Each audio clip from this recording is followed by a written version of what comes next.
দ্রব্যমূল্যের ঊর্ধ্বগতির বাজারে আজকে আমরা কর্মচারীরা দিশেহারা হয়ে আজকে আমরা রাজপথে অবস্থান করতেছি।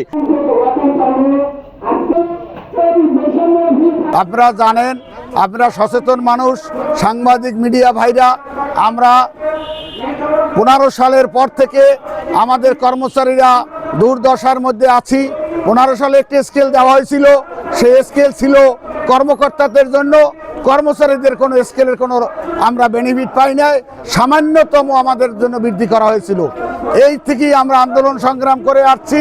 এই আন্দোলনের অংশ হিসাবে আমরা বরিশালে আজকে এটা করছি। আমরা ডিসেম্বরের 5 তারিখে ঢাকায় মহাসমাবেশ থেকে আমরা ঘোষণা দিয়েছি যে আমাদের 1 জানুয়ারি থেকে আমাদের এই নবম পে স্কেল বাস্তবায়ন করতে হবে।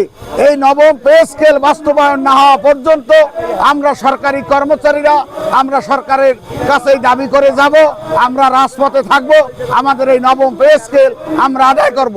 আমরা সর্বনিম্ন 35,000 টাকা স্কেলের দাবি করেছি, আমাদের পেনশন 100% দাবি করেছি। আমরা কর্মচারীদের যে চিকিৎসা ভাতা সামান্যতম 1500 টাকা দেওয়া হয়, এটার আমরা দাবি করেছি। টিফিন ভাতা মাত্র 200 টাকা দেওয়া হয়, এটার আমরা বৃদ্ধি করার জন্য দাবি করেছি।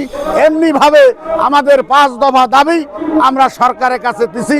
সরকার এই দাবি দেওয়ার প্রেক্ষিতে একটি বে কমিশন বোর্ড গঠন করেছে। বে কমিশন বোর্ড আজ পর্যন্ত রিপোর্ট দেয় নাই। তার রিপোর্ট নিয়ে তারা অনেক তাল বাহানা করতেছে। আমরা প্রজাতন্ত্রের কর্মচারী, প্রজাতন্ত্রের বাংলাদেশের আইন অনুযায়ী, বাংলাদেশের সংবিধান অনুযায়ী প্রজাতন্ত্রের কর্মচারীদের প্রতি 5 বছর পর পর জাতীয় পে স্কেল ঘোষণা করার কথা থাকলেও 2015 সালে আমাদের জন্য জাতীয় পে স্কেল ঘোষণা করা হয়েছিল।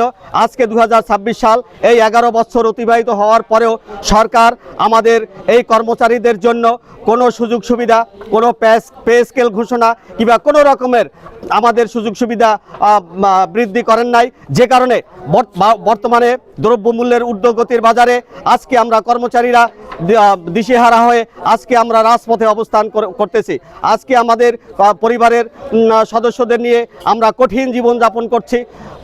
এই বিষয়ে সরকারের একাধিকবার আমরা সরকারের সাথে আবেদন নিবেদন করেও সরকারের কাছ থেকে আমরা কোনো সাড়া পাই নাই। এর প্রতিবাদে আমরা ইতিপূর্বে কয়েকবার আন্দোলন সংগ্রাম করে রাজপথে অবস্থান করেছি, মহাসমাবেশ করেছি, মানববন্ধন করেছি, কিন্তু সরকার আমাদের দাবির প্রতি কর্ণপাত করেন নাই, যে কারণে সর্বশেষ আজকে আমাদের এখানে অনশন কর্মসূচি